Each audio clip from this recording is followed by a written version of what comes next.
17 मार्च 1942 Chicago के Illinois शहर में जॉन वेन गेसी का जन्म होता है और वीडियो में आगे हम जॉन वेन गेसी को जॉन नाम से बुलाएंगे। और जॉन का बचपन काफ़ी ज़्यादा डिफ़िकल्ट था क्योंकि उसके फादर एक अल्कोहल एडिक्ट थे और वो बचपन में जॉन को फिजिकली और मेंटली अब्यूज़ करते थे। बट जो उसकी मदर थी वो उसके फादर से एकदम ही डिफरेंट थी, वो जॉन को काफ़ी ज़्यादा प्यार करती थी।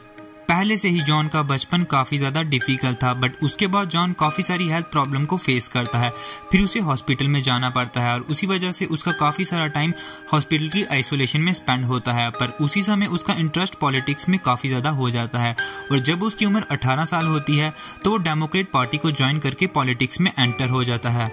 और फिर 1962 में जब जॉन की उम्र 20 साल थी वो घर छोड़ के लॉस वेगस चले जाता है क्योंकि उसके फादर और उसके बीच में रिलेशन काफ़ी ज़्यादा ख़राब हो चुका था और वो वहाँ पे जाके काम ढूंढने लगता है और उसे वहाँ पे एक मॉर्चरी हाउस में काम मिल जाता है। मॉर्चरी हाउस में दरअसल डेड बॉडीज़ को रखा जाता है फ्रीज करके और वो वहाँ पे क्लीनिंग का काम करने लगा था और वहीं पे उसे डेड बॉडीज़ में इंटरेस्ट आ चुका था और उसे पता चलता है कि उसे लड़कों में भी इंटरेस्ट है। और वो वहाँ पे एक दिन काफ़ी ही ज़्यादा डिस्टर्बिंग चीज़ करता है, वो वहाँ पे एक लड़के की डेड बॉडी को निकालता है और उसे टच करने लगता है और उसी के साथ रात को सो जाता है। ये जॉन की लाइफ का सबसे बड़ा टर्निंग पॉइंट था जो उसकी मेंटालिटी को टोटली चेंज कर देता है।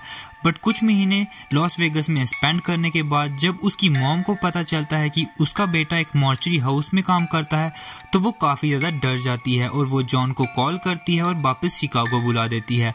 और कुछ दिनों बाद जॉन वापस शिकागो चले जाता है और वो वहाँ के नॉर्थ वेस्ट बिजनेस कॉलेज से अपनी ग्रेजुएशन कंप्लीट करता है। जॉन की लाइफ काफ़ी ज़्यादा बढ़िया चल रही होती है और 1964 में वो शादी कर लेता है मैरिलिन मायर्स के साथ और उस समय तक वो जेसीज ऑर्गेनाइजेशन का भी वाइस प्रेसिडेंट बन गया होता है और लोग उसे काफ़ी बेहतरीन लीडर के तौर पे देखा करते थे। जॉन अपने घर पे काफ़ी बड़ी पार्टीज ऑर्गेनाइज किया करता था और उसमें बिजनेसमैन और पॉलिटिशियन को इनवाइट भी करता था और ये सब देखने के बाद लोगों के बीच में उसकी रिस्पेक्ट काफ़ी ज़्यादा बढ़ चुकी थी। मैंने वीडियो में आपको पहले भी बताया जॉन को लड़कों में भी इंटरेस्ट था, इसीलिए जॉन की बायोसेक्सुअलिटी की वजह से उन दोनों की मैरिज के बीच में भी थोड़े बहुत प्रॉब्लम आ रहे थे। 1968 में जॉन को पुलिस फर्स्ट टाइम अरेस्ट करके ले जाती है क्योंकि उसने एक 15 साल के लड़के को अब्यूज किया था और इसलिए उसे 10 साल की सजा हो जाती है। बट लेकिन वो 18 महीने बाद ही जेल से छूट जाता है।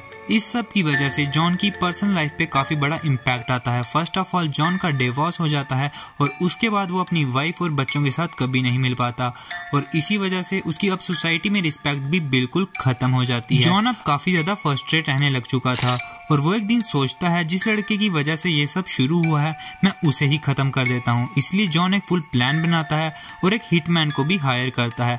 बट लेकिन किसी रीज़न की वजह से वो प्लान फेल हो जाता है और वो लड़का बच जाता है। उसके बाद जॉन अपनी मॉम के पास शिकागो चले जाता है और 1971 में वो एक नया बिजनेस स्टार्ट करता है कंस्ट्रक्शन से रिलेटेड, जो कि काफ़ी ज़्यादा सक्सेसफुल बिजनेस बन जाता है और वहीं से जॉन अब काफ़ी ज़्यादा अर्निंग्स करने लग चुका था और वो फाइनेंशियली अब काफ़ी ज़्यादा स्टेबल हो चुका था और जॉन एक नया घर खरीद लेता है और उसी घर में जॉन अब फ्यूचर में काफ़ी ज़्यादा हॉरिफाइंग एक्टिविटीज़ करने वाला था जिसके बारे में किसी ने सोचा भी नहीं होगा। उसके बाद जॉन दूसरी शादी करता है 1972 में केरल हॉफ के साथ और उसकी जो वाइफ थी उसकी भी ये सेकंड मैरिज थी और उसके पहले से भी 2 बच्चे थे।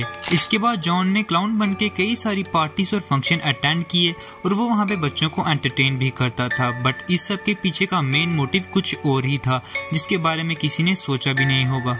जॉन को एक दिन बस स्टैंड पे एक 16 साल का लड़का मिलता है जिसका नाम होता है टेमेथे मैकॉय और जॉन उसे अपने घर पे एक रात के लिए इनवाइट करता है और वो लड़का भी मान जाता है और ये उसके लाइफ की सबसे बड़ी गलती होती है।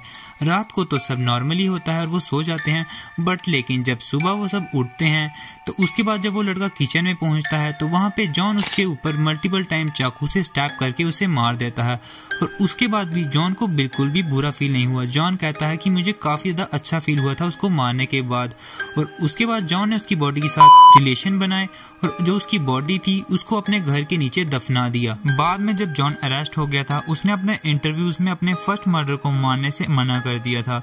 उसने कहा कि सुबह टेमेथे मैकॉय उसके ऊपर चाकू से अटैक करने वाला था, इसीलिए उसने अपने सेल्फ डिफेंस के लिए उसे जान से मार दिया। बट ये बात बिल्कुल ऑफिशियली कंफर्म नहीं है, ये सिर्फ जॉन ने अपने इंटरव्यूज में बताई है। बट अगर हम मान भी लें कि उसने ये अपना फर्स्ट मर्डर गलती से किया था, बट आगे जाके वो ऐसी चीजें कंटिन्यू रखता है और समय के साथ वो इतना इतना ज्यादा इवल हो जाता है कि उसका अंदाजा उसे खुद भी नहीं होगा। 1974 में जॉन को उसका दूसरा विक्टिम मिल जाता है जो आज तक अनआइडेंटिफाइड है, इसलिए इसका नाम भी किसी को नहीं पता, बट इसकी एज जॉन के अकॉर्डिंग 16 से लेकर 20 साल के बीच में होगी। उस लड़के को काम चाहिए था, इसलिए जॉन उसे काम के बहाने अपने साथ अपने घर ले जाता है और बताता है कि मेरा भी एक कंस्ट्रक्शन बिजनेस है और वो उसे वहाँ पे काम देगा। जॉन उस लड़के को बोलता है मैं तुम्हें एक मैजिक ट्रिक दिखाता हूँ। उसके बाद जॉन वहाँ पे अपनी हथकड़ियाँ लेके आ जाता है और उस लड़के के दोनों हाथों पे बांध देता है। तब उस लड़के को लगता है कि यहाँ पे कुछ गड़बड़ है, पर तब तक काफी देर हो चुकी थी। उसके बाद जॉन उसे गला घोट के मार देता है और उसे भी अपने घर के नीचे दफना देता है। इसके बाद जॉन को उसका तीसरा विक्टिम मिलता है 1975 में, जिसका नाम होता है जॉन बटकविस और इस लड़के की एज होती है 18 साल और ये जॉन के पास ही काम करता था जब इसकी एज 16 साल थी। 2 साल से जॉन के पास ही काम कर रहा था, बट जॉन ने इसकी थोड़ी सी सैलरी रोक रखी थी, इसलिए इन दोनों के बीच में उसी से रिलेटेड बात चल रही थी। एक दिन जॉन उसे अपने घर पे बुला लेता है सैलरी से रिलेटेड बात करने के लिए और वहाँ पे वो उसे भी वही मैजिक ट्रिक दिखाने के लिए बोलता है और अपनी हथकड़ियाँ निकाल देता है और इसके भी दोनों हाथ बांध के इसके साथ सेक्सुअली अब्यूज करने के बाद इसे भी जान से मार देता है और इसे भी बाद में अपने घर के नीचे दफना देता है। बट इस बार इस लड़के के पेरेंट्स पुलिस में कंप्लेन करते हैं और सीधा शक जॉन के ऊपर जाता है क्योंकि वो लड़का जॉन के पास ही काम करता था और उसने उसकी पेमेंट भी रोक रखी थी। और उसके बाद पुलिस सीधा जॉन के घर पहुंच जाती है पूछताछ करने के लिए, पर कुछ सबूत न मिलने की वजह से वो जॉन को छोड़ देते हैं। और ये सब होने के बाद भी जॉन बिल्कुल नहीं रुका और शिकागो में कॉन्टिन्यूसली यंग और टीनेज लड़के गायब होते रहे और इस सब के पीछे जॉन का ही हाथ था।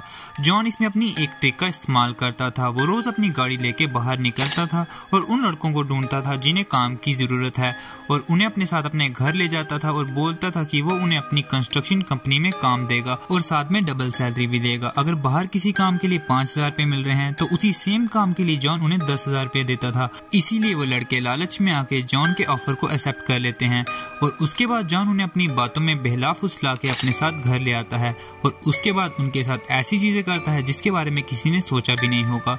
और अब वो नए नए ट्रिक यूज करने लग गया था अपने विक्टिम को टॉर्चर करने के लिए और उसके बाद विक्टिम की डेथ होने के बाद वो उनकी डेड बॉडी के साथ अब्यूज करता है, फिर उसके बाद डेड बॉडी को अपने घर के नीचे दफना देता है। ऐसे करते हुए अब जॉन के घर के नीचे लाशों का ढेर लग चुका था और वहाँ पे अब जगह भी खत्म हो चुकी थी नई बॉडीज को दफनाने के लिए। इसलिए जॉन ने उसके बाद जितने भी मर्डर किए उसने अपने घर के पास वाली रिवर में उनकी बॉडी को फेंकना शुरू कर दिया था। 1978 में जॉन एक स्टोर में जाता है और वहाँ पे एक छोटा सा 15 साल का लड़का काम कर रहा था जिसका नाम रॉबर्ट था और जॉन उसे बोलता है कि तुम मेरे साथ काम करोगे, मैं तुम्हें पर घंटे के $5 दूंगा। और वो छोटा लड़का बोलता है पहले मुझे अपनी मॉम को पूछना पड़ेगा। उसके बाद वो लड़का अपने घर जाता है और अपनी मॉम को बताता है कि मुझे एक नया काम मिला है जहाँ पे मुझे पर घंटे के $5 मिलेंगे और उसकी मॉम भी मान जाती है। और उसके बाद वो छोटा लड़का जॉन के साथ उसके घर चले जाता है और वापिस अपने घर पे कभी भी लौट के नहीं आता है, इसलिए उसकी मॉम उसकी पुलिस में मिसिंग रिपोर्ट फाइल कर देती है। उसके बाद पुलिस सीधा उस स्टोर में पहुंच जाती है जहाँ पे वो छोटा लड़का काम करता था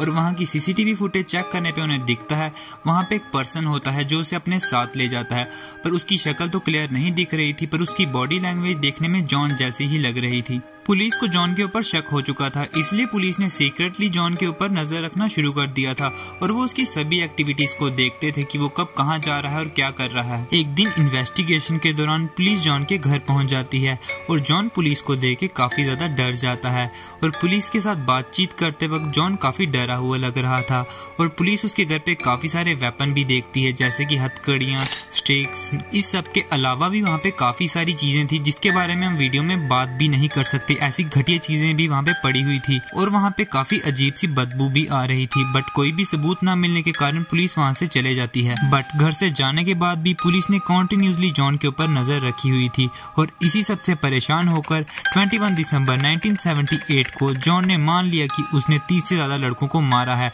और बताया कि उसने उन सब की बॉडी अपने घर के नीचे दफनाई है। ये सुनते ही पुलिस ने जॉन को उसी समय अरेस्ट कर लिया और अगले दिन फोरेंसिक टीम उसके घर पहुंचती है और वो उसके घर के नीचे चेक करती है, जहाँ पे उन्हें टोटल 29 लड़कों की बॉडी मिलती है जो कि उसके घर के नीचे सड़ रही थी, और 4 डेड बॉडीज जॉन के घर के पास वाली रिवर से भी मिलती हैं। और जॉन ने टोटल 33 मर्डर्स किए थे, जो कि अमेरिका के हिस्ट्री का सबसे बड़ा नंबर है। और जब ये सब न्यूज में आता है तो जॉन के सभी रिश्तेदार और आस पड़ोस के लोग शॉक में चले जाते हैं, क्योंकि उनके अकॉर्डिंग जॉन एक काफी सक्सेसफुल पर्सन है और उसके लाइफस्टाइल और सक्सेसफुल बिजनेस की वजह से सोसाइटी में उसकी रिस्पेक्ट भी काफी ज्यादा थी। बट ये सब होने के बाद सभी लोगों के बीच में उसकी रिस्पेक्ट टोटली खत्म हो जाती है और लोग उसे डरने लग जाते हैं। और जॉन के घर का माहौल भी काफी ही हॉरिफाइंग था, क्योंकि उसके घर के नीचे से कॉन्टिन्यूसली सड़ी हुई डेड बॉडीज निकलते जा रही थी। इसके बाद 1980 में जॉन के कोर्ट में ट्रायल स्टार्ट हो जाते हैं और जॉन की डिफेंस टीम बोलती है जिस समय जॉन ने ये सब किया था वो अपने होशो आवाज में नहीं था। बट आप इस बात को खुद इमेजिन कीजिए, एक ऐसा पर्सन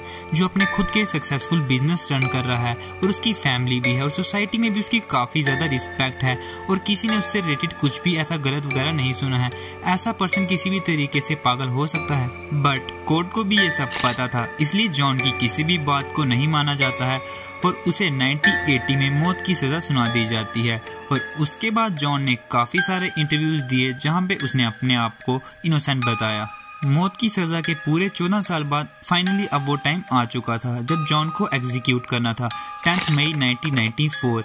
और जॉन को लीथल इंजेक्शन के थ्रू एग्जीक्यूट करना था। लीथल इंजेक्शन में काफ़ी सारे केमिकल को आपस में मिलाया जाता है और फिर उसे विक्टिम की बॉडी में डाल दिया जाता है, जिससे कि उसके सारे ऑर्गन फेल हो जाते हैं और विक्टिम की डेथ हो जाती है। बट जॉन के केस में थोड़ा डिफरेंट था।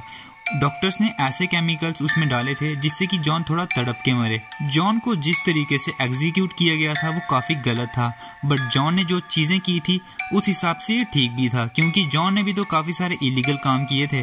और इसी तरीके से इस किलर क्लाउन की कहानी ख़त्म हो जाती है। तो गाइस, आपको ये स्टोरी कैसी लगी कमेंट्स में बता देना, और अगर ये वीडियो आप सबको पसंद आई तो वीडियो को लाइक कर देना और चैनल को सब्सक्राइब कर देना। और मिलते हैं एक और ऐसी ही नई वीडियो में।